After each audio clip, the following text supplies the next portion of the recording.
దర్పల్లి మండలం దుబాక గ్రామంలో సీసీ కెమెరాలను ఏసీపీ రాజ వెంకటరెడ్డి స్థానిక సీఐ భిక్షపతితో కలిసి పునః ప్రారంభించారు. సందర్భంగా గ్రామ కమిటీ ఆధ్వర్యంలో అతిథులను శాలువా కప్పి బొకే అందించి ఘనంగా సన్మానించారు. ఈ సందర్భంగా ఏసీపీ రాజారెడ్డి వెంకటరెడ్డి మాట్లాడుతూ సమాజంలో రోజురోజుకి నేరాలు మితిమీరిపోతున్నాయని, వాటిని అరికట్టేందుకు సీసీ కెమెరాలు ఎంతో దోహదపడతాయని ఆయన అన్నారు. సీసీ కెమెరాలు అమర్చిన గ్రామ అభివృద్ధి కమిటీ సభ్యులకు, ప్రజలకు అభినందనలు తెలిపారు. దుబాక అభివృద్ధి కొరకు నేరాల నియంత్రణ కోసం పోలీసు శాఖ నుండి పూర్తి స్థాయిలో తమ సహాయం అందిస్తామని ఆయన అన్నారు. గ్రామాల్లో ప్రధాన కూడళ్ల వద్ద 15 సీసీ కెమెరాలు ప్రారంభించుకున్నామని, మండలంలోని ఎక్కువ జనాభా కలిగిన గ్రామమైనందున మరిన్ని సీసీ కెమెరాలు అమర్చవలసిన ఆవశ్యకత ఉందని కోరారు.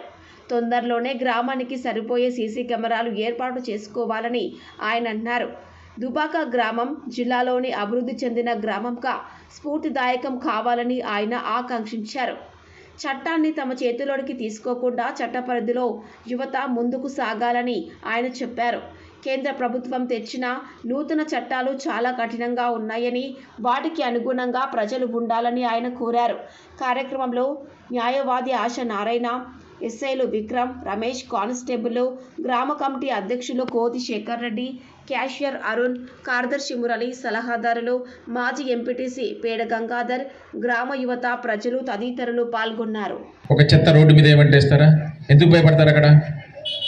అక్కడ ఇంప్లిమెంట్ చేసేది ఒక చట్టం పెడితే ఆ చట్టం 100% అక్కడ ఇంప్లిమెంట్ అవుతుంది. కాబట్టి అరే మనం ఒక నేరం చేస్తే ఇక్కడ దొరికిపోతాం, కెమెరాలు ఉన్నాయి, చూస్తారు, పట్టుకుంటారు అన్న భయం అనేది అక్కడ ఎక్కువ ఉంది. కాబట్టి మనం అక్కడ చట్టాన్ని ఫాలో అయిపోతాం. వేరే కంట్రీ పోయినప్పుడు మన కంట్రీకి వచ్చేసరికి మనకి ఇక్కడ ఏం చేసినా కూడా అడగొద్దు. వితౌట్ నంబర్ ప్లేట్ బండి మీద పోయినా ఏం సార్ పట్టుకుంటారే సార్, హరాస్ చేస్తున్నారే సార్ అంటారు. ఆ యాటిట్యూడ్ ఉండద్దు. ఎందుకంటే ఏది మనం చేసినా కూడా ఒక చట్టాన్ని అందరం పాటించాలి, అర్థం చేసుకోవాలన్నదే ఉద్దేశం. కానీ ఎవరినో ఇబ్బంది పెట్టడం కాదు.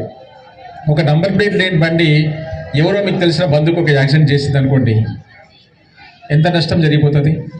దానికి ఇన్సూరెన్స్ ఉండదు, దానివల్ల నష్టమైపోతుంది. అదే ఒక బండి నంబర్ ప్లేట్ ఉందనుకోండి, మనం రేపు పట్టుకోగలుగుతాం, దానికి ఇన్సూరెన్స్ ఉంటే 2 లక్షలు 3 లక్షలు క్లెయిమ్ చేసి మనం హాస్పిటల్లో కట్టగలుగుతాం. మీకు జరిగే నష్టం అంతా తెలియకపోవచ్చు. ఎందుకంటే చిన్నదే కదా సార్, నంబర్ ప్లేట్ లేదు కదా సార్, ముందు లేదు కదా సార్, వెనక లేదు సార్, ఎందుకు సార్ బట్టి పోలీసు వాళ్ళు పొద్దున్న నుంచి లేచి అరాజ్ చేస్తూ ఉన్నారు, మమ్మల్ని ఇబ్బంది పెడతా ఉన్నారు. ఏది ఒకటి చేసినా కూడా అది అందరికీ ధన్యవాదాలు సార్. ఇప్పుడు ప్రతి విలేజ్లో సీసీ కెమెరాలు, సైబర్ క్రైమ్ గురించి మన వాళ్ళు చెప్తుంటారు సార్.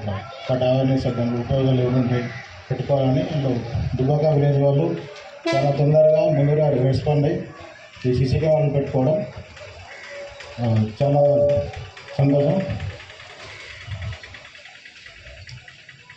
Thank you.